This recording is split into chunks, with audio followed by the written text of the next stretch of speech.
3 दिनपछि हिम्मतका साथ अनुराधालाई फोन गरेँ। फुल घन्टी गयो, उठेन। निराश भएँ। लाग्यो राति अबेरसम्म काम गरी होला, थाकेर सुतिरहेकी होली। मेसेज गरेँ, नमस्कार, तपाईँको कल रिसिभ भएन, प्लिज कल मी अर्जेन्ट। उसलाई पनि मेरो व्यवहार अचम्म लागेको होला, किनकि मैले क्याबिनमै पनि उसलाई तपाईँ भनेर सम्बोधन गरेको थिएँ। अहिले पनि नमस्कार सहित मेसेज गरेको छु। मेसेज पढेर उसले मलाई औसत ग्राहकभन्दा फरक ठान्छे होला, ग्राहकभन्दा फरक लागेरै कल ब्याक नगर्न सक्छे। तर अघि कल रिसिभ नगरेको चाहिँ मलाई चिनेर होइन पक्कै, किनकि उसले नम्बर सेभ नै गरेकी थिएन। म हिँडेपछि सेभ गरेकी हुन सक्छे। होइन, उसलाई मैले जस्तो तपाईँ भन्ने, नमस्कार गर्ने धेरै होलान्। केटाहरूले, बुढाहरूले केटीलाई खुसी पार्न जे पनि भन्न सक्छन्। उसलाई यस्तो सम्बोधन र अभिवादनले केही फरक नपर्न सक्छ। मनमा यस्तै कुरा खेलाउँदै निकै बेर ओछ्यानमै ढल्किएँ। 10 बजेतिर उठेर भात पकाएँ, मस्यौरा उमालेँ र खाएँ। फेरि के गर्ने, कहाँ जाने? भर्खर अङ्कुर आएको आशाको मुन्टो पनि निमुठियो, तर मरेको थिएन। फोन नम्बर र काम गर्ने ठाउँ नै पत्ता लागिसकेपछि त उसलाई भेटिहाल्छु नि। हुन त मेरो उद्देश्य उसलाई भेट्नु होइन, उसको माध्यमबाट पिपलालाई भेट्नु हो। अनुराधासित भेटेर गफ गर्ने बित्तिकै पिपला भेटिने ग्यारेन्टी पनि त थिएन। कचौरामा चुरुटका ठुटा खोजेँ, 2टा ठुटा अलि लामा रहेछन्। सल्काएँ, स्वाई स्वाई ताने, मुख सुक्यो। पानी पिउँदै थिएँ। मोबाइलमा रिङटोन बज्यो। अनुराधाले नै गरेकी रहेछ। हेलो, हजुर फोन गर्नुभएको रहेछ? हो, मैले गरेको थिएँ। हजुर को बोल्नु भएको? मैले नाम भन्दा चिन्नुहुन्न होला। अस्ति गौशालामा तपाईँले काम गर्ने ठाउँमा भेटेका थियौँ नि। त्यहाँ त कति मान्छे भेट हुन्छ, कति कसरी चिन्नु? तपाईँ एकैछिन मात्रै मसित बस्नुभएको थियो नि, अर्कै साथीले पठाइदिएर। त्यो त याद भएन, भन्नु न के थियो? म तपाईँसित भेट्न चाहन्छु। किन? एउटा महत्त्वपूर्ण कुरा छ। कुरा कि काम? कुरा मात्रै। कामका लागि भए म अर्कै साथी पठाइदिन्छु। कुरा गर्न मात्रै चाहिँ म किन आउनु फेरि? त्यस्तो होइन, तपाईँसँग भेट्नु छ। एउटा सरप्राइज छ। सरप्राइज? कस्तो सरप्राइज? भेटेर भन्छु। जस्ट 10 मिनट भेटौँ, चिया पिउँ, छुटौँ। अन्यथा नसोच्नु होला प्लिज। कहिले भेट्ने? जति सक्दो छिटो। तपाईँको समय मिल्छ भने आजै। साँझ परेपछि व्यस्त हुन्छु। दिउँसै भेटौँ। कहाँ? रत्न पार्कतिर आउनुहुन्छ? नाइ, पशुपतितिर आउनुहोस् न त, मेरो नजिकै पर्छ। ओके, 2 बजे पशुपतिमा भेटौँ। तर कहाँनिर? कैलाश पर्वतमा। Okay, by by. टाउको पखाले, भए मध्येको सुकिलो कपडा लगाएँ अनि हिँडिहालेँ। के भन्ने, कसरी कुरा सुरु गर्ने सोच्दै पुगेँ पशुपति। 1:30 बजेछ। सरासर कैलाश पर्वतमा गएर बसेँ। मान्छेको धेरै नै चहलपहल रहेछ। पर्वतको डिलडिलमा छाताले छेकिएर बसेका रहेछन् केटाकेटी। कोही पानीपुरी चटपटे बेच्दै, कोही खाँदै, कोही चौरमा लमतर्न लडिरहेका, कोही वरिपरि बसेर गफ चुटिरहेका। एक कुनामा जादु देखाउँदै रहेछ। जादु हेर्नेको वरिपरि पनि ठुलै भिड थियो। म भने गौरीघाटपट्टि जङ्गल छेउको ढिस्कोमा गएर बसेँ। एकछिनपछि फोन आयो। अनुराधाकै रहेछ। दायाँ बायाँ हेरेँ, हामीबीच देखादेख भयो। दुवैजनाले एकसाथ हात उठायौँ। ऊ म भएतिर आई। छेउमा आइपुगेपछि मैले नमस्ते भने। उसले अप्ठ्यारो माने जस्तो गरी नमस्ते पनि फर्काइन। सिधै सोधी, कति बेला आइपुग्नु भयो? एकछिन भयो, बस्नुहोस् न।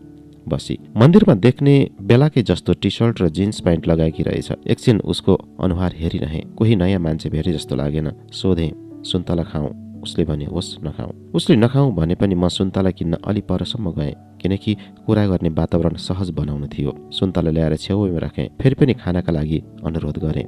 उसले सुन्तला समाएर बोक्रा छोडाउँदै सोधी, किन बोलाउनु भएको? खोइ त, सरप्राइज।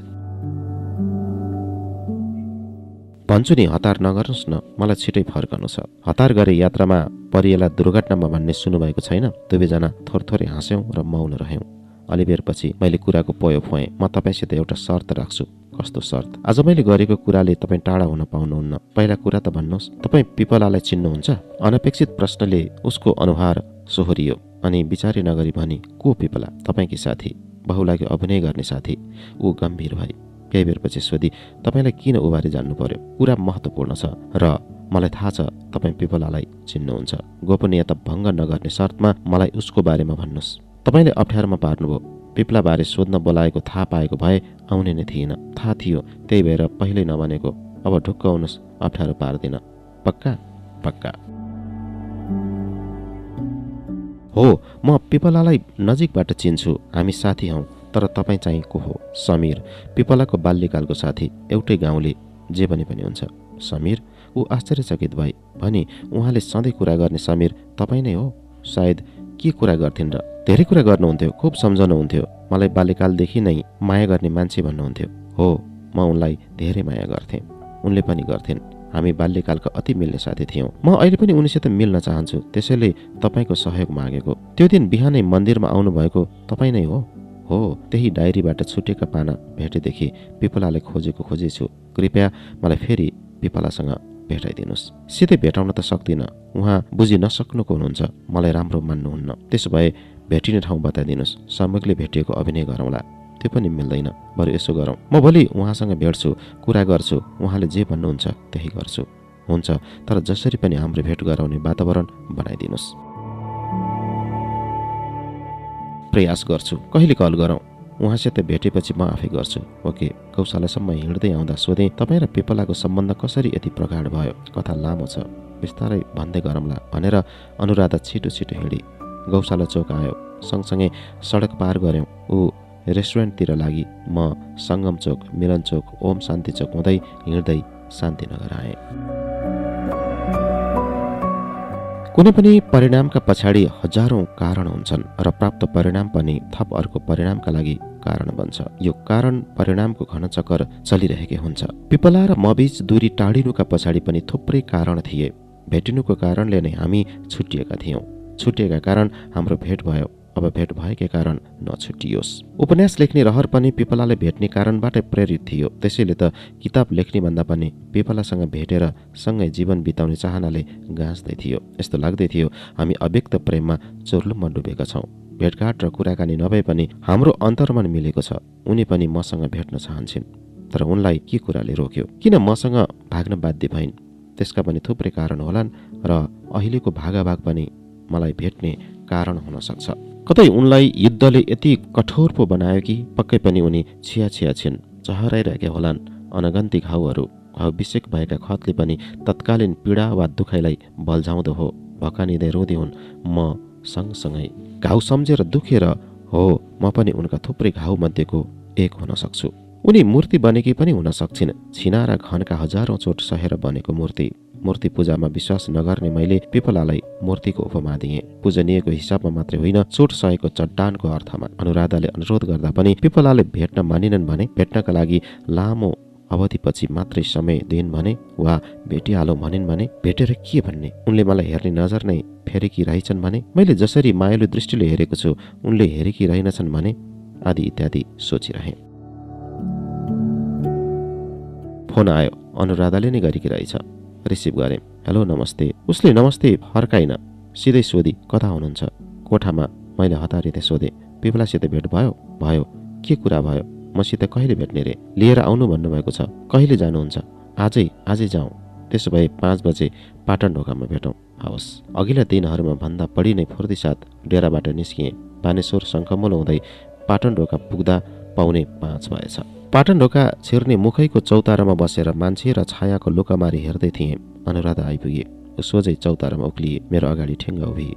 एकछिन हाम्रा आँखा जुधिरहे। मेरो अनुहारमा कुतूहल मिश्रित खुसी छाएको देखेर होला, ऊ पनि मुसुक्क हाँसी अनि सोधी, कति बेला आइपुग्नुभयो? एकछिन भयो। जाउँ अब भन्दै ऊ अघि लागि, मैले पछ्याएँ। अलि भित्र पुगेपछि एउटा पोखरी आइपुग्यो। पोखरीको दायाँ किनारमा एउटा ठुलै मन्दिर रहेछ। मन्दिरलाई दाहिने पारेर उसले पोखरीको आधा चक्कर मारी पोखरीको पल्लो कुनाबाट दाहिने नै मोडिए। झन् सानो बाटो आयो।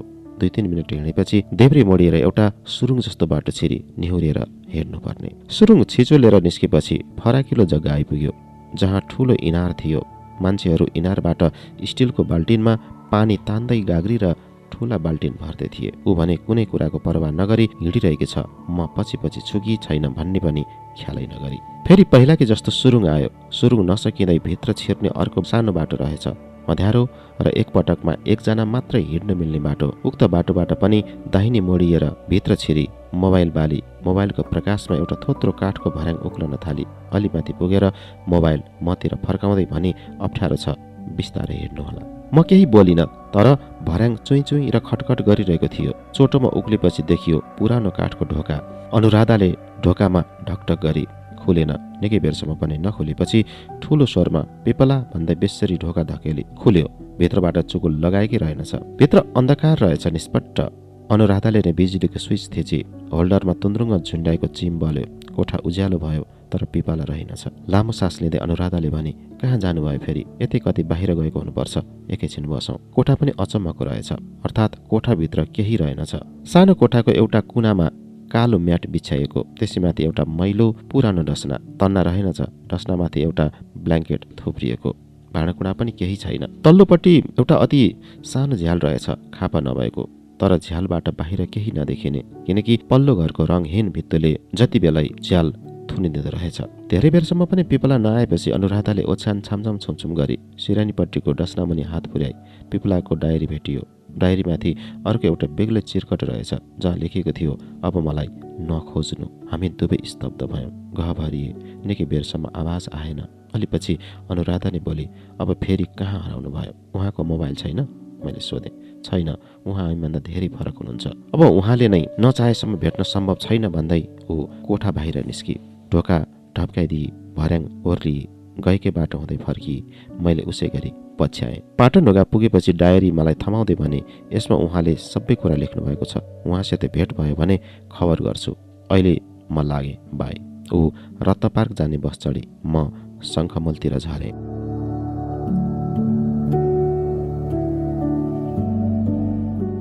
आँखामा छटपटे रहेकी आमाको चित्र खेलिरहेको छ। घरिघरि आँसु भरेर बाटो छेकिन्छ। आँखा पुस्छु, अघि बढ्छु। सही गरे कि गलत छुट्याउन सक्दिनँ। कहाँ जाँदैछु? बास बस्ने कहाँ हो? खाने के हो? कसले दिन्छ? केही थाहा छैन। यन्त्रवत हिँडिरहेकी छु। मभन्दा अघि 4-5 जना छन्, पछि पनि त्यस्तै 4-5 जना नै हुँदा हुन्। जे भए पनि, जतिजना भए पनि केही फरक पर्नेवाला थिएन। स्कुलका अरू 4 जना साथी पनि भएकाले धेरथोर आड भने मिलेको थियो। मभन्दा अघि रवि दाई हुनुहुन्थ्यो, पछि ईश्वर दाई। चापबोटे डाँडो पुग्दा झमक्क साँझ परिसकेको थियो। वरिपरि ठुल्ठुला सल्लाका रुखहरू। डाँडो भए पनि त्यहाँबाट अरू कुनै गाउँ देखिँदैनथ्यो। देखिन्थ्यो त घना जङ्गल र अग्ला अरू डाँडाहरू।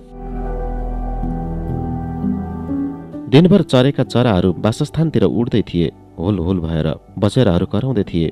भोकले वा दिनभर आमाले खोजेर ल्याएको खानेकुरा खान पाउने खुसीले चराको चिरबिरले मलाई एकहोरो बनाएको थियो। चापबोटेबाट तेर्पाइलो बाटो रहेछ। बाटो पनि के भन्नु, बाटो जस्तो मात्रै। सल्लीपिर खसेर भुइँ छपक्कै छोपिएको थियो।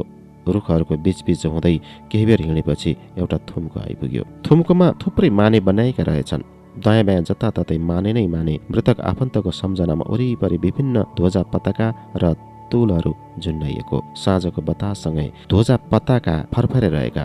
अलि पर जस्ताको छानो भएको प्रतीक्षालय रहेछ। अघि हिँडेकाहरू प्रतीक्षालयभित्र पसेर रोकिए। हामी पनि पस्यौँ र लस्करै बस्यौँ।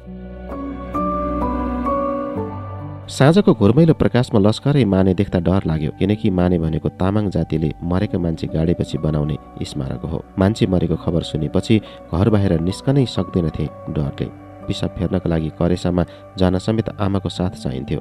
एकहोरो शङ्ख फुकेको आवाज सुन्दा सातो नै उठ्ला जस्तो हुन्थ्यो। आमाले भन्नुहुन्थ्यो, नडराउ, मरेको मान्छेले केही गर्दैन, बरु जिउँदो मान्छेसँग जोगिनुपर्छ। आमाले सम्झाउनु भएको कुरा सही रहेछ। वरिपरि हेर्छु, सबै पुरुष छन्। टोलीमा अर्की एउटी केटी भए पनि धेरै राहत हुने थियो। जे भए पनि केटीको कुरा केटीले नै बुझ्छन् जस्तो लाग्यो। केटी भएनन् त ठिकै छ, समीर मात्रै भए पनि निकै भरोसा हुने रहेछ। टोलीको एकजना साथीले पुरानो डिजाइनको टर्च बाले। टर्चको लाइट सिधै अगाडिको मानेमा ठोकियो। अनि बसेको ठाउँबाट जुरुक्क उठ्दै रविदाई बोले, साथीहरू, हामी आजको गन्तव्यमा पुग्न अझै कसिएर 3 घण्टा हिँड्नुपर्नेछ। त्यसैले हामी सामान्य खाजा खाँदै मोब हुनुपर्छ। टोलीकै अर्का एक सदस्यले एउटा ठुलो झोला खोले। झोलाबाट 2वटा ठुल्ठुला पोका निकाले। एउटा पोकोबाट 2 मुठी चिउरा र अर्कोबाट 1 मुठी दालमुठ बाँडियो दामासाहीमा। कसैले प्लास्टिकको झोला थापे, कसैले बगली। मैले चाहिँ पछ्यौराको फेर थापेँ। फुकको चिउरा र दालमुठ चपाउँदै अँध्यारो बीच जङ्गलको बाटो उकालो लाग्यौं। अलि माथिको अर्को डाँडोमा पुगेपछि पारिपट्टि भित्तोमा बत्ती बलेको देखियो। अघि हिँडेका रविदाईले बत्ती बलेको ठाउँलाई इङ्गित गर्दै भने, त्यो गाउँमाथिको डाँडोबाट झरेपछि हामी सेल्टरमा पुग्छौं। त्यसअघि एकैचोटि त्यति धेरै लामो बाटो कहिल्यै हिँडेकी थिएन र यति राति पनि हिँडेकी थिएन। छामछुम गर्दै अनकन्टार जङ्गलको बाटो हिँड्दै ओह्रालो आइसकेछ। रविदाईका अनुसार त्यो ओह्रालो झरिसकेर फेरि उकालो चढेर फेरि ओह्रालो झरेपछि मात्रै बास बस्ने ठाउँमा पुगिनेछ। अत्यास बढ्यो, थकाइ लाग्यो बेसमारी। कोही बस्ने वा आराम गर्ने कुरै गर्दैनन्। गाह्रो भयो भनेको सुन्ने मान्छे पनि छैनन्। घरको सम्झनाले चिमोट्यो। लाग्यो खाना खाने बेला भयो होला, तर आज खाना पाकेन होला। आमा रुँदा रुँदै थाक्नु भयो होला, कतै बेहोस पो हुनुभयो कि बा कति बेला आइपुग्नु भयो होला।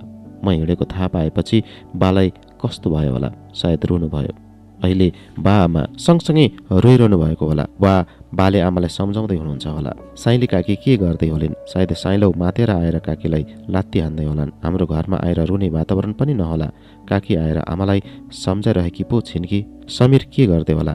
भात खाएर सुत्यो होला, तर निद्रा परेको छैन होला, मलाई सम्झिरहेको होला, मसँगै आउन नपाएकोमा पछुताएको होला, वा स्कुल नगएका कारण आउन नपरेकोमा खुसी होला, जोगिएको अनुभूति गरिरहेको होला। ओह्रालो सकिएपछि खहरे खोलो भेटियो। अँध्यारो बीच टर्चको प्रकाशमा ढुङ्गा टेक्दै खहरे तर्यौं। फेरि उकालो आयो। थप 1 घण्टा हिँडेपछि अर्को डाँडो भेटियो। डाँडोबाट करिब आधा घण्टा तल झरेपछि पुगियो जंगल बीचकै फराकिलो भूगोल। एकछिन हिँडेपछि पिलपिल बत्ती बलिरहेको छाप्रोमा पुगियो। त्यही रहेछ सेल्टर। सबैले झोला बिसायौं। काठ गाडेर काठ नै तेर्स्याएको ठाउँमा बस्यौं। छाप्रो भित्रबाट मान्छेहरू बाहिर निस्किए। आपसमा मुट्ठी कसेर दाहिने हात माथि उठाउँदै अभिवादन गरे, जसमा 3 जना महिला पनि थिए। डिलमा उभिनुभएका रवि दाईले भन्नुभयो, नयाँ पुरुष साथीलाई कमरेड रोहितले र महिला साथीलाई कमरेड समीक्षाले सहजीकरण गरिदिनु होला। ईश्वर दाई लगायत पुरुष साथीसँग परिचय गर्दै रोहितले एउटा छाप्रोमा छिराए। मेरो नजिकै आएर एउटी दिदीले भनिन्, म समीक्षा, आउनुस् भित्र जाउँ। म पछि लागेँ। वरिपरि चिलाउने उन्यु लगायतले बारेर भकारीको छानो हालेको छाप्रो भित्र सल्लिपिर र पत्करमाथि गुन्द्री ओछ्याइएको। गुन्द्रीमाथि पातला डसना र सिरक लस्करै सुत्नुपर्ने। मेरा लागि ओछ्यान बनाउँदै समीक्षा दिदीले सोध्नुभयो, सानै हुनुहुँदो रहेछ, कति वर्ष पुग्नुभयो? 14 वर्ष। मसिनो स्वरमा जवाफ दिएँ। धेरै थाक्नु भएको होला, भोक पनि लागेको होला, खाना खान हिँड्नुहोस्। समीक्षा दिदीले नै खाना पस्कनु भयो। भात र सिन्कीको तिहुन पकाएको रहेछ। अरू साथीहरूले सबका सब खाए, मलाई भने रुचेन। मैले खाना गाह्रो मानेको देखेपछि समीक्षा दिदीले भन्नुभयो, अहिले मनमा अरू कुरा नखेलाउनुहोस्, खाना खानुहोस्, म छु नि। दिदीले म छु नि भनेको बोली निकै प्रिय लाग्यो। अलिकति भए पनि अनुहार उज्यालो भयो। सुत्नको लागि छाप्रोभित्र पस्नै लाग्दा दिदीले मेरो टाउको सुमसुमाउँदै भन्नुभयो, चिन्ता नलेऊ, हामी सँगै सुत्ने हो। दिदीको भनाइले सन्चो अनुभूति भयो। थाकेकी थिएँ, तर निन्द्रा परिरहेको थिएन। मेरो उकुस मुकुस र छटपटी बुझेर दिदीले टाउको मुसारिदिनु भयो, पिँडोबाट मिचिदिनु भयो। कति बेला निद आएछु पत्तै भएन। बिउजदा आँखा अघि थिएनन् आफूले बनाएका सुन्दर चित्रहरू। भित्तामा भातको माडले टाँसेका गोर्खापत्रहरू, टेबलमा छरपष्ट किताब र कापीहरू, जुटको डोरीमा झुन्ड्याएको नीलो फ्रक र आकाशे रङका सर्टहरू। देखियो वरिपरि हरिया स्याउला र भकारी, खाँबोको चोकेमा झुन्ड्याइएको कम्ब्याट ड्रेस, केही बुढा मान्छेका पुराना फोटाहरू। निकै तल खोलो सुसाएको एकहोरो आवाजमा समीक्षा दिदीको बोली मिसियो, अब उठेर फ्रेस हुनुहोस् अनि प्रशिक्षणमा सहभागी हुनुपर्छ। आँखा मिच्दै उठे, बाहिर निस्केर मुख धोएँ। समीक्षा दिदीले जाउँ भन्नुभयो, पछि लागे। अरू छाप्रोबाट पनि साथीहरू निस्किए। चौरको एउटा कुनामा पुगेर अडिए। हामी पनि रोकियौं। रवि दाईले नयाँ 5 जनालाई पालै पालो अगाडि बोलाउनु भयो। कमरेड सागरले अबिर दलेर क्रान्तिको बाटोमा स्वागत गर्नुभयो। साथीहरूले ताली बजाए। टीका सँगसँगै हामीलाई उपनाम पनि भिराइयो। मेरो नाम राखियो कमरेड उषा। हामीलाई युद्ध सम्बन्धी धेरथोर नियम सिकाइयो। दैनिकी र मापदण्डबारे सुझाइयो। बिहान शारीरिक र राजनीतिक प्रशिक्षण, दिउँसो युद्ध अभ्यास, साँझ सांस्कृतिक कार्यक्रम, 3 महिना परीक्षण, त्यसपछि मोर्चा तोकिने। स्वागत र जानकारीसँगै कमरेड सागरले प्रशिक्षण दिनुभयो। व्यवस्था विरुद्ध लडेर जित हासिल गर्नै पर्ने चुनौती र सम्भावनाबारे लामै भाषण दिनुभयो। कार्यक्रम सकियो। खाना खाएपछि समीक्षा दिदीले मलाई एकजना साथीसँग दाउरा खोज्न जंगल पठाउनु भयो। जंगल छिर्दै गर्दा हामीबीच परिचय भयो। उहाँले नै सोध्नुभयो, तपाईको खास नाम? पिपला। तपाईको? पार्टीले दिएको नाम प्रभा। कमरेड प्रभा भन्छन् यहाँ। खास नाम चाहिँ अनुराधा। अनुराधा थापा मगर। तपाईको घर चाहिँ? दोलखा हावाच्यामा। सदरमुकाम चरीकोटबाट 2 घण्टा बसको यात्रा गरेर करिब 3 घण्टा उकालो चढेपछि पुगिन्छ। कति भयो यता लाग्नु भएको? 1.5 वर्ष जति भयो। आफै आउनु भएको कि ल्याएका? आफै आएको, तर कथा दर्दनाक छ। कस्तो दर्दनाक? मिल्छ भने बताउनुहोस् न। जंगलबीच उक्लिँदै गरेका हामी सुकेको काठको मोडोमा बस्यौं। लामो सास तान्दै अनुराधाले आफ्नो व्यथा बताउन थाल्नुभयो। झण्डै 1 वर्षकी हुँदा मलाई एक्लै कोक्रोमा सुताएर आमा घाँस काट्न जंगल जानुभएछ। दिउँसो अबेरसम्म पनि नफर्किएपछि बासँगै गाउँलेहरू खोज्न गएछन्। साँझतिर नाके डाँडोको फेदमा भेटिँदा आमा चिसो भइसक्नु भएछ। उहाँले संसार छाडिसक्नु भएछ। कुरा सुरु नगर्दै अनुराधाको आँखा रसाउन थालिसकेका थिए। जब व्यथा कहन थाल्नुभयो, आँखा टिलपिल हुँदै गए। बाले भनेअनुसार घुमाउने गौडमा आफूले बोकेको घाँसको भारीले नै धकेलेर आमा लड्नु भएछ। लडेपछि न अडिने ठाउँ न समाउने हाँगो भएछ। घाँसको भारीसँगै आमा निकै तल खोल्सामा खस्नु भएछ। आमाको टाउको ठुलो ढुङ्गोमा बजारिएछ। भेटिँदा आमाको अनुहारै नचिनिने भएको थियो अरे। अनुराधाले आँखामा टिलपिलाइरहेका आँसुका ढिक्का झर्नुभन्दा पहिल्यै पाखुराले पुस्नुभयो। दाँतले तल्लो ओठ टोक्दै एकछिन मौन रहनुभयो। मेरा पनि गह भरिए। अलिबेरपछि मसिनो स्वरमा आफै बोल्न थाल्नुभयो। आमाको माया अनुभूत गर्न नपाए पनि बुबाले औधी माया गर्नुहुन्थ्यो। आमाको अभाव हुन दिनुभएको थिएन। उहाँको पहिलो र अन्तिम सन्तान म नै थिएँ। पछि गाउँका मान्छेहरूले बालाई अर्को बिहे गर्न सुझाव दिए। कोहीले त दबाबै दिन्थे। छोरीको हेरचाह गर्न भए पनि अर्को बिहे गर्नुपर्छ भन्थे। कोहीले बुढेसकालको साथीका लागि पनि बिहे गर्नुपर्छ भनेर सम्झाए। कोहीले जवानी खेर नफाल भने, तर बुबाले अर्को बिहे गर्नु भएन। भन्नुहुन्थ्यो, मेरो सपथोक यही छोरी हो, यसैलाई राम्रोसित पाल्छु, पढाउँछु, बढाउँछु। उहाँ दिनभर डकर्मी काम गर्न हिँड्नुहुन्थ्यो। घरमा बस्ने मान्छे नै भएन। एउटा भैँसी, केही बाख्रा र कुखुरा पालेका थियौँ। त्यसको हेरचाह गर्ने मान्छे पनि भएन। त्यसैले मैले पढाइ छाडिदिएँ। 3 कक्षासम्म पढेर। ढिलो स्कुल भर्ना भएकाले 3 कक्षा पढ्ने बेला म ठुली भइसकेकी थिएँ। बुझ्ने भइसकेकी थिएँ। बुबाको रहर त मलाई धेरै पढाउने थियो, तर म आफैले नपढ्ने निर्णय गरेँ। अनि के भयो? सुख दुःख जेनतेन परिवार राम्रै चलेको थियो।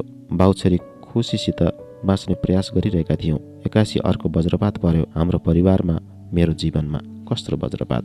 मङ्सिर महिना थियो। बा ठुला घरेको धान काट्ने मेलामा जानुभएको थियो। म घरमै थिएँ। साँझ मेलो सकेर बा आउँदा मैले खाना बनाइसकेकी थिएँ। हामी खाना खाने तयारी गर्दै थियौँ। बाहिर बोट बजाउँदै केही मान्छे आए। हामी डरायौँ। माओवादी या सरकारको सेनामध्ये एक हुन सक्थ्यो। माओवादी नै भए त खासै डराउनु पर्ने थिएन, किनकि हाम्रो घरमा माओवादी आइरहन्थे, खाना खान्थे। कति पटक त रात नै बसिसकेका थिए। केही दिन अघि मात्रै पनि 10-12 जना माओवादी हाम्रै घरमा बसेका थिए। सरकारी सेना आएको हुन सक्ने अनुमानले हामी डराएका थियौँ। बाहिरबाट आवाज आयो, कमरेड अभिवादन।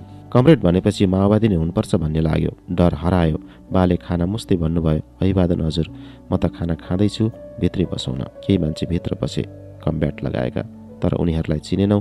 त्यसअघि ती मान्छेहरू कहिल्यै हाम्रो घरमा आएका थिएनन्। 2-3 जना मान्छे सोझै चोटामा उक्लिए। घरभित्र पसेको मध्ये एउटाले बन्दुक भुइँतिर सोझ्याउँदै दायाँ बायाँ गरिरह्यो, केही खोजे जसरी। उसले निधालबाट एउटा किताब निकाल्यो। कुनै बेला माओवादीले नै छाडेको किताब हुनुपर्छ। उसले ठुलै कुरा पत्ता लगाए जसरी टाउको तलमाथि हल्लायो। एकटकले बालाई हेर्यो अनि अलि हेपाइलो शैलीमा भन्यो, कमरेड, हामी बाउछोरी नै केही बोल्न सकिरहेका थिएनौँ। त्यो मान्छेले ढोकाबाट पिँढीमा निस्कँदै भन्यो, प्रमाण भेटियो सर। बाहिरबाट ठुलो र धोत्रो आवाज आयो, सबै इन्क्वायरी गर। अघिकै मान्छे फेरि भित्र छिर्यो। चोटामा उक्लेकाहरू पनि भर्याङ बजाउँदै मुनतिर ओर्लिए। त्यो मान्छेले बाको कञ्चनमा बन्दुक राख्दै भन्यो, कहाँ छन् तेरा अरू आतङ्ककारी? बाले डराउँदै 2 हात जोड्दै भन्नुभयो, थाहा छैन हजुर। अझै थाहा छैन भन्छ साले भन्दै बाको ढाडमा बेसमारी लात्तीले हान्यो। बाको टाउको झन्डै अघेनुमा जोतियो। त होइनस् माओवादीलाई भात पकाएर खुवाउने भन्दै मेरो पनि चुल्ठो तानेर चुल्लोबाट मझेरीमा ल्यायो। पछाडिपट्टि बेसमारी लात्तीले हिर्कायो। बाहिरबाट आदेश दिने मान्छे पनि भित्र छिर्यो। भन्यो, छोरी सानै रहेछ, छाडिदे। बाउजाइले लिएर हिँड। बाको कपाल समाउँदै उसैले उठायो। हिँड साले भन्दै पछाडिबाट हिर्काउँदै बाले बाहिर लग्यो। मैले मेरो बालाई केही नगर भन्न पनि सकिनँ, किनकि सरकारी सेनाले बोल्यो कि मार्छन् भन्ने सुनेकी थिएँ। म घुक्क रोइरहेँ मात्रै। तिनीहरू आँगनको ढिलबाट झरिसकेपछि मात्रै बाहिर निस्किए। चिच्याएर कराउन पनि आवाज आएन। पर्खालमा चढेर तलतिर हेरेँ, केही देखिन। कुद्दै पल्लो घर गएँ। करेचोकको बाटो हुँदै म रुँदै डराउँदै भित्र पसेको देखेपछि ठुला बाले सोध्नुभयो, के भयो अनुराधा? सुक्क रुँदै भने, बालाई लगे। माओवादी कि सेनाले? सेनाले भनेपछि उहाँहरूको सातो गयो। बोल्नै सक्नु भएन। ठुलो सास फेर्दै ठुला बाले यति भन्नुभयो, छिटो खाएर सुतौँ। उहाँहरूले पाकिसकेको खाना हतार खानुभयो। मलाई पनि खानाका लागि आग्रह गर्नुभयो, तर खाइन। खाना खाउन्जेल पनि कोही चुइक्क बोलेनन्। खाएकै थालमा चुठेर झापझुप बत्ती निभाउँदै सबैजना चुल्लोमै ओछ्यान लगाएर लस्करे सुत्यौँ। म कान्छी भाउजूसित सुतेँ। निन्द्रा पर्ने कुरै भएन। सबैजना उल्टो गर्दै छटपटी रह्यौँ। छटपटेमै छर्लङ्ग बिहानी भयो। उज्यालो भइसकेपछि बाहिर निस्कियौँ। मलाई आफ्नो घर जाने आँट आएन। पल्लो घरकै आँगनको डिलमा उभिएर तलतिर हेर्दै थिएँ। हिजो राति बालाई सेनाले लगेकै बाटोतिर। पदम बहादुर अङ्कल हतार माथितिर आउँदै रहेछन्, हस्याङ फस्याङ गर्दै। आँगनको डिल उक्लने बित्तिकै हात्तीको स्वरमा उनले भने, तल बाँस झ्याङमा लास भेटियो। मेरो हसोबास उड्यो। केही सोच्नै सकिनँ। बाबा भन्दै बारीका पाटा फराल्दै तलतिर गएँ। टोलका अरू मान्छे पनि झरे। बाँस झ्याङमा थुप्रै मान्छे जम्मा भइसकेका रहेछन्। वरिपरिको भिड छिचुल्दै भित्र छिरे। झ्याङको माथि नै देखेँ बाको टाउको जिउ चाहिँ झ्याङभित्र फालिदिएछन्। बोल्दा बोल्दै अनुराधाको गला अवरुद्ध भयो। मैले छेउैमा गएर टाउको समाइदिएँ, आँसु पुछिदिएँ, भने नरुनुहोस्, सम्हालिनुहोस्। धेरै बेरसम्म पनि उहाँ बोल्न सक्नु भएन। मेरो पाखुरामा टाउको अड्याएर रोइरहनु भयो। मैले सम्झाउँदै भने विगत सम्झेर कमजोर नहुनुहोस्, दाउरा खोज्नै बाँकी छ, बिस्तारै उठौँ। सुस्तरी उठ्दै हामीले जङ्गलमा सुकेका काठ र सिठा खोज्न थाल्यौँ। त्यसबीचमा उहाँले भन्नुभयो, त्यसपछि मलाई सहारा दिने कोही भएनन् अनि आफै माओवादीमा लागे। उहाँले मेरा बारेमा पनि सोध्नुभयो। मैले पनि बताएँ आफ्नो कथा व्यथा। हाम्रो कथा फरक भए पनि व्यथा उस्तै उस्तै रहेछ। दिनभर आपसमा भलाकुसारी गर्दै दाउरा खोजेर साँझ सेल्टर फर्कियौँ। सांस्कृतिक कार्यक्रमको तयारीबारे छलफल भयो। खाना खायौँ, सुत्यौँ। दैनिकी बदलियो। बिहानै उठेर स्कुलको होमवर्क होइन, पार्टीको प्रशिक्षणमा सहभागी हुन थाले। घाँस काट्न जान पर्दैन थियो। छापामार युद्धको तयारीमा जुट्न थाले। कलम समाउने हातले बन्दुक खेलाउन थाले। कुर्ता सलवार होइन, कम्ब्याट लगाउन थाले। निधारमा कफन बाँधेर क्रान्तिका गीत गाउन थाले। राष्ट्रिय गानमा होइन, क्रान्तिका गीतमा नाच्न थाले। नैतिक शिक्षा छाडेर बाल सिपाही चाङकाज पढ्न थाले। दैनिकीसँगै विचारमा पनि परिवर्तन आयो। धनी र गरिब बीचको असमानता मान्छेले नै निर्माण गरेको बुझे। जात र धर्म टाठाबाठाले कमजोरमाथि शासन गर्न बनाएको नियोजित नियम भएको थाहा पाए। पुरुषले महिलामाथि गर्ने विभेदको जड धर्म रहेछ। समाजमा हुने अनेक खाले विविधतालाई असमानता मानिँदो रहेछ अनि खास असमानतालाई नियति। चेतनाको अभावमा मान्छेहरू पिल्सिन बाध्य रहेछन्। बनी बनाऊ सबै विभेदकारी नियम भत्काउनै पर्ने रहेछ। जकडिएको नियम नामक असमानताको जरो निकाल्न सहज हुने रहेछ, जसका लागि सशस्त्र क्रान्ति जरुरी रहेछ। लाग्यो मैले रोजेको बाटो सही छ। दिशा निश्चित थियो, तर गति सुस्त अनि बाटो चुनौतीपूर्ण। अप्ठ्यारो बाटोको यात्रामा धेरै कमरेडहरू थियौँ। दिनौँ जसो नयाँ नयाँ कमरेडसित भेट हुन्थ्यो, परिचय हुन्थ्यो। एउटै स्कुलबाट, एउटै गाउँबाट एकसाथ आएका साथीहरू पनि थियौँ। तैपनि मलाई समीक्षा दिदी र अनुराधा नै प्रिय लाग्थे। 1 महिना, 2 महिना, वर्ष दिन हुँदै 2 वर्ष बित्यो। 2 वर्षमा 4 चोटि सेल्टर स्थानान्तरण भयो। कहिले कहाँ। एक साँझ सांस्कृतिक कार्यक्रमको आयोजना गरिएको थियो। हामी बिहानैदेखि तयारीमा जुटेका थियौँ। सांस्कृतिक मोर्चाका साथीहरू धेरै दिन अघिदेखि नै नाचगानको रिहर्सल गरिरहेका थिए। मैले पनि एउटा गीतमा नाच्ने तयारी गरेको थिएँ। जीवन शर्माको पूर्व बग्ने सुनकोशी, पश्चिम बग्ने भेरी, वर्गीय मायाले भेट भयो नि हाम्रो फेरि भन्ने गीतमा। बिहानको प्रशिक्षण र तालिम सकेर कोही कमरेडहरू मञ्च बनाउन थाले, कोही रिहर्सलमा जुटे। अनुराधाको पनि एउटा प्रस्तुति थियो, उहाँ पनि उतै जानुभयो। कहिले आफ्नो अभ्यास सकेर भान्सामा समीक्षा दिदीले सहयोग गरे। अघिल्लो दिन कमरेडहरूले धेरै खाले तरकारी ल्याउनु भएको रहेछ। उहाँहरूले हरिया तरकारी कहाँबाट ल्याउनुहुन्थ्यो थाहा थिएन, तर बेला बेलामा ल्याउनुहुन्थ्यो। कहिलेकाहीँ मासु पनि ल्याउनुहुन्थ्यो। चामलमा मिसिएको बियाँ टिपेर फाल्दै समीक्षा दिदीले भन्नुभयो, आज 2 खाले खाना बनाउनुपर्छ, काम धेरै छ। किन दिदी 2 खाले? साग टकटक्याउँदै सोधे। कार्यक्रम हेर्न नेता कमरेडहरू पनि आउँदै हुनुहुन्छ। उहाँहरूलाई मसिनो चामलको भात र मासु पकाउनुपर्छ। हामीलाई मोटो चामल र साग। केही क्षण अघिसम्मको उत्साह हरायो। विभेदको अन्त्य गर्न हिँडेकाहरू बीच नै विभेद मनमा प्रश्न खेलिरह्यो। जाँगर मरे पनि खाना बनाउनै पर्ने थियो। बनायौँ। भात 2 थरी, तरकारी 2 थरी। पहिला मोटो चामलको भात र सागको तिहुन पकायौँ। त्यसपछि समीक्षा दिदीले बडो मेहनतपूर्वक मासु र मसिनो चामल पकाउनु भयो। मासु पाक्ने लाग्दा कमरेड प्रज्वल भान्साभित्र छिर्यो। मुख मिठ्याउँदै भन्यो, आहा, आज उषा कमरेडले पकाएको खाना खान पाइने भयो, कति मिठो होला है। रिसले आँखा तर्दै उसलाई हेरे। ऊ झन् घुरेर हेर्दै थियो। मलाई प्रज्वल फिटिक मन पर्दैन थियो। उसको भावभङ्गीसँगै बोल्ने शैली पनि अररो प्रकारको थियो। ऊ प्राय मलाई उसै गरी हेर्थ्यो, खाउँला जसरी। उसले हेरेको थाहा पाउने बित्तिकै मुन्टो फर्काउँथे। मलाई हेरिरहेको छ कि छैन भनेर बुझ्न फेरि हेर्थे। ऊ दारा निस्केका पहेँला दाँत देखाउँदै निच्चा हाँसी टोपल्थ्यो। मलाई झन् रिस उठ्थ्यो। मैले मौखिक रूपमा कुनै प्रतिक्रिया नदिएपछि उसले समीक्षा दिदीलाई लक्षित गर्दै भन्यो, नेता कमरेडहरू नजिकै आइपुगेको सूचना छ। छिट्टै खाना तयारी गरेर स्वागतका लागि आउन कमरेड सागरको निर्देशन छ। हुन्छ कमरेड, दिदीले भन्नुभयो। अनि मलाई हेर्दै भन्यो, उषा कमरेडले चाहिँ आज रिहर्सल गर्नु पर्दैन। आज रिहर्सल गर्नु पर्दैन? तपाईँको नाच हेर्दा त त्यसै रगत उम्लिएर आउँछ। झन् रिस उठ्यो, तर बोलिन। उसै गरी आँखा तरे। भान्साको टहरोबाट बाहिर निस्कँदा देखेँ रिहर्सल गरिरहेका र मञ्च बनाइरहेका सबै कमरेडहरू काम छाडेर स्वागतका लागि लामबद्ध भइसकेका रहेछन्। समीक्षा दिदी र म पनि हतार हतार पुग्यौँ। सबैको अगाडि उभिएर रवि दाइले भन्नुभयो, कमरेडहरू, हाम्रो युद्ध मोर्चाका अग्रणी नेता यो इलाकाका कमान्डर कमरेड रोहित हाम्रो सेल्टर नजिकै आइपुग्नु भएको सूचना छ। उहाँहरूको उच्च सम्मानका लागि छापामार कमरेडहरूले सलामी दिनुहुनेछ भने अरू कमरेडले जोडका साथ ताली बजाउनु पर्नेछ। केही बेर मूर्तिवत उभिएपछि देखियो एकुल मान्छेहरू जंगलको चोरबाट हुँदै तलतिर झर्दै रहेछन्। कमरेड सागर अघि अघि लागेर कमान्डर रोहितलाई बाटो देखाउँदै रहेछन्। कमान्डरको पछि पनि 10-12 जना छापामार रहेछन्। चौरको दाहिनेतिरबाट कमरेड रोहित र सागर मञ्चमा उभिए। दुवैले मुट्ठी कस्दै दुवै हात माथि उचाले। मञ्च तलबाट साथीहरूले सलामी दिए, बन्दुकको रोचक कला देखाए। हामीले मुट्ठी कसेर दाहिने हात उठायौं, ताली बजायौं। स्वागत कार्यक्रमपछि खाना खुवायौं, खायौं। कमरेड रोहित, सागर र रवि दाई लगायतलाई मासु र मसिनो चामलको भातसँगै दाल र चटनी पनि दियौं। अरू आगन्तुक र रैथानेका लागि मोटो चामलको भात र सागको झोलिलो तिहुन पस्कियौं। नेता कमरेडहरू खाना खाएर सुत्नुभयो। केही पाहुना कमरेडहरू जंगल डुल्न निस्कनु भयो। हामी भने नियमित काममा लाग्यौं। साँझ भव्य भयो सांस्कृतिक कार्यक्रममै जानकारी दिइयो 15 गते दाउन्नेमा हुने जनसरकार गठन कार्यक्रममा केही विशिष्ट नेताहरू आउनुहुनेछ, जहाँ हाम्रो टोलीले विशेष प्रस्तुति दिनुपर्नेछ। कार्यक्रम सकिनु पूर्व मेरो नृत्य प्रस्तुति थियो, प्रस्तुत गरेँ। परर ताली बज्यो, पर्दा लाग्यो।